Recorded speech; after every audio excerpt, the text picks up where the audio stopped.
बहुत समय पहले की बात है। रामपुर नाम का एक गांव हुआ करता था। उस गांव के लोगों में आपस में बहुत प्यार और भाईचारा था। सब मिलजुल कर एक परिवार की तरह रहते और सभी खुशी और त्योहार मिलजुल कर मनाते। दिवाली आने वाली थी, इसलिए उस गांव में रौनक और भी ज्यादा थी। हर तरफ बाजार लगे हुए थे, हर तरफ रोशनी और खुशियां ही खुशियां थी। सब दिवाली की सफाइयों और तैयारियों में लगे हुए थे।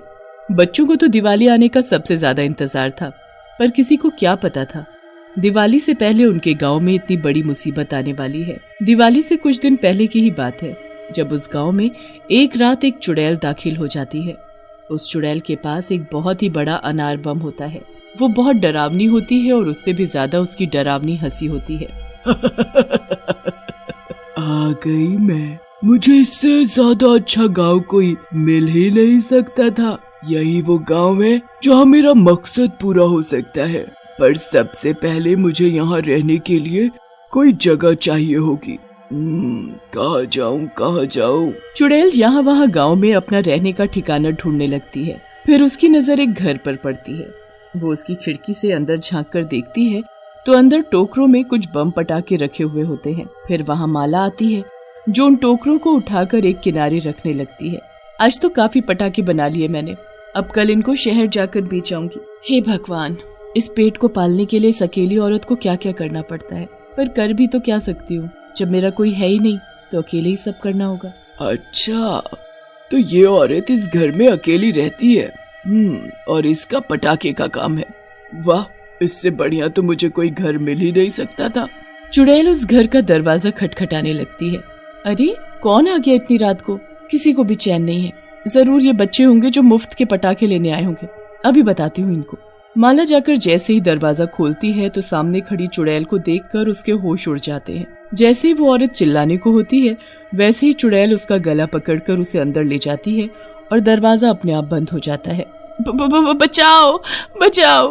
तुझे छोड़ दूंगी तो मैं यहाँ कैसे रह पाऊंगी और अपना मकसद कैसे पूरा करूंगी? चुड़ैल माला को जादू से एक अनार के अंदर बंद कर देती है। माला के समाते ही अनार का आकार थोड़ा बड़ा हो जाता है। उसके बाद चुड़ैल उस अनार को सबसे अलग रख देती है और माला का रूप लेकर उसकी जगह ले लेती है। उसके बाद चुड़ैल अगले दिन का इंतजार करने लगती है और जैसे ही अगली सुबह होती है वो बड़ी खुश होकर घर के बाहर घूमने लगती है। अरे माला मौसी, आज आप पटाखे बेचने शहर नहीं गई? हमेशा तो सुबह सुबह चली जाती हो ना? हाँ, पर वो मेरी तबीयत कुछ ठीक नहीं थी, इसलिए आज मैं शहर नहीं जा पाई।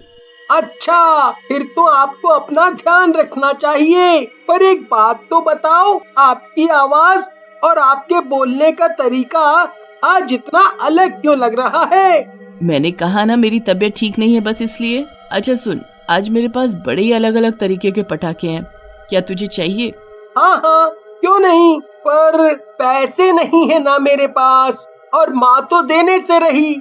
मैंने तुझसे पैसे मांगे क्या? बस तुझे रात को 12 बजे आना होगा ताकि किसी को ये बात पता न चले। हाँ ठीक है, मैं रात को 12 बजे चुपके से आ जाऊंगा और किसी को भी नहीं बताऊंगा। शाबाश मेरा बेटा। चुड़ैल अंदर ही अंदर खुश होने लगती है और उसके चेहरे पर अलग सी मुस्कुराहट होती है। वो पूरा दिन बस रात के 12 बजने का इंतजार करती रहती है और फिर जैसे ही रात होती है और सभी गांव वाले सो जाते हैं, चुड़ैल अपने असली रूप में आ जाती है। वो बार बार खिड़की के बाहर झांक कर राहुल का इंतजार करने लगती है। राहुल भी पटाखे के लालच में अपने माँ बाप के सोते ही वहाँ से छुपकर निकल लेता है और चुड़ैल के घर पहुँच जाता है। उसे तो जरा भी अंदाजा नहीं होता कि वहाँ माला मौसी नहीं बल्कि चुड़ैल है। वो घर पहुंचकर दरवाजा खटखटाने लगता है। मौसी, माला मौसी, दरवाजा खोलो। चुड़ैल राहुल की आवाज सुनते ही खुश हो जाती है और झट से दरवाजा खोलने भागती है। दरवाजा खुलते ही राहुल जोर से चिल्ला पड़ता है और चुड़ैल उसका मुंह बंद करके उसे घर में ले जाती है। फिर वो उस पर जादू मंतर करके उसे उसी अनार में बंद कर देती है। अनार में समाते ही अनार का आकार अब और भी ज्यादा बड़ा हो जाता है। बस अब ऐसे ही रोज एक शिकार मिल जाए और मेरा ये अनार बम दिवाली तक मेरे जितना बड़ा हो जाए। फिर इस अनार बम को दिवाली पर जलाकर मैं दुनिया की सबसे ताकतवर चुड़ैल बन जाऊंगी। उस चुड़ैल का मकसद बस यही होता है कि उस अनार बम का आकार उसके जितना हो जाए, फिर वो उसे दिवाली वाले दिन जलाकर सबसे ताकतवर चुड़ैल बन सके। चुड़ैल तो रोज किसी न किसी गांव वाले को गायब कर देती और हर रोज गांव में लोगों के गायब होने की वजह से लोग बड़ा परेशान होने लगे थे। एक दिन गांव के कुछ लोग चौक पर इकट्ठे होकर इसी बारे में बात करने लगते हैं। अरे भैया, मेरा राहुल भी तो कितने दिनों से गायब है। आपको क्या बताऊं कि मैंने उसे कहां कहां नहीं ढूंढा। रात को मेरे साथ ही सोया था, पर आधी रात को जब आंख खुली तो गायब था। पूरे घर में ढूंढा, पूरे गांव में ढूंढा, पर कुछ पता नहीं चला। मुझे तो ये किसी की सोची समझी साजिश लग रही है। हाँ, बात तो कुछ न कुछ जरूर है, वरना एक के बाद एक लोगों का गायब होना समझ नहीं आ रहा। सब लोग बात करके अपने अपने घर जाकर सो जाते हैं। उस रात चुड़ैल ने शीना नाम की एक छोटी सी बच्ची को पटाखों के लालच में अपने घर बुलाया होता है। शीना जैसे ही देखती है कि उसके घर के सब लोग सो गए हैं, वो चुपके से उठकर घर के बाहर जाने लगती है। तभी जोर से नीचे गिर जाती है।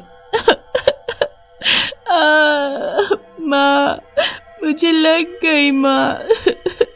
हे भगवान, शीना मेरी बेटी, तुम नीचे कैसे गिर गई? क्या हुआ शीना, बताओ मुझे। शीना बहुत छोटी होती है, माँ उसे डांटे ना, इसलिए वो अपनी माँ को सब सच सच बता देती है कि माला मौसी ने उसे पटाखे देने के लिए रात को 12 बजे अपने घर बुलाया है। रात को 12 बजे माला ने मेरी बेटी को अपने घर क्यों बुलाया है?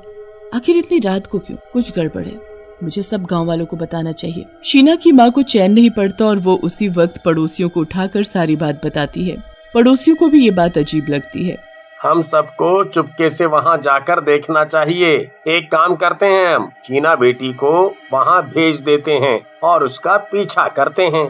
ना बाबा ना, मैं अपनी बेटी को ऐसे किसी के घर इतनी रात को क्यों भेजूं? अरे भाभी जी, हम सब है ना, हम सब उसके पीछे पीछे जाएंगे, आप चिंता मत करो।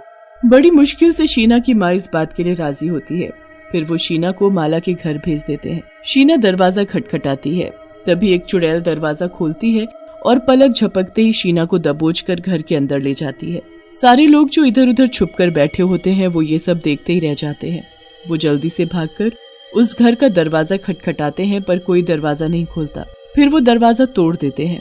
जब लोग अंदर जाते हैं तो देखते हैं कि माला अपने बिस्तर पर सो रही है। कहाँ है चुड़ैल, कहाँ है शीना? अरे क्या बात हो गई? क्यों शोर मचा रहे हो? कहाँ छुपाया है उस चुड़ैल और शीना को? हो ना हो ये तुम्हारा ही काम है। मेरा काम? अरे मैंने क्या कर दिया भाई? सब लोग घर का चप्पा चप्पा छान मारते हैं, पर उन्हें कुछ नहीं मिलता। माला भी किसी को कुछ नहीं बताती और लोग गुस्से में आकर उसके घर का सामान फेंकने लगते हैं, फिर उसके बनाए बम पटाखे भी। माला वहाँ खड़ी देखती रहती है और उसे कुछ फर्क नहीं पड़ता। पर जैसे ही रमेश उस चुड़ैल का बड़ा अनार बम उठाकर बाहर फेंकता है, वैसे ही माला गुस्से में लाल हो जाती है और अचानक चुड़ैल में बदल जाती है। हाथ कैसे लगाया मेरे अनार बम को? वापस ला कर दो मुझे, वरना जान से मार डालूंगी। अरे बाप रे, ये तो चुड़ैल है, ये सब इसी का काम है। अरे कुछ करो, इसी ने गांव के लोगों को गायब किया है। लोग उस चुड़ैल को उसके घर में बंद कर देते हैं और फिर जल्दी से पंडित को बुला कर लाते हैं। पंडित जी उसके घर के चारों तरफ गोला बना देते हैं, जिससे वो चुड़ैल उसी में कैद हो जाती है। गांव के गायब हुए सब लोग मेरे बनाए इसी गोले में कैद हैं, पर इस चुड़ैल ने उन्हें कहाँ कैद किया है, मुझे ये समझ नहीं आ रहा। मुझे पता है, वो जरूर घर के बाहर पड़े उस बड़े अनार बम में हैं, क्योंकि जैसे ही मैंने ये अनार बम घर के बाहर फेंका, वैसे ही वो चुड़ैल में बदल गई। पंडित जी आंगन में पड़े उस बड़े अनार बम को गोला के बाहर लेकर आते हैं। चुड़ैल घर के अंदर खिड़की पर खड़ी चिल्लाने लगती है। नहीं नहीं, मेरा अनार बम है, उसे तो दिवाली की रात जलाकर मैं दुनिया की सबसे ताकतवर चुड़ैल बनूंगी।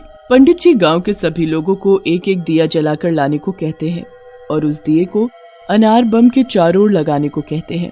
तो उसकी पवित्र रोशनी से उस अनार से धुआं निकलने लगता है। फिर अचानक से एक धमाका होता है। धमाके के बाद अनार बम और चुड़ैल नष्ट हो जाते हैं और गांव के गायब हुए सब लोग दिए की रोशनी में वापस दिखने लगते हैं। पूरा गांव खुशी से झूम उठता है और हमेशा की तरह उस दिवाली भी सब मिलजुल कर दिवाली मनाते हैं।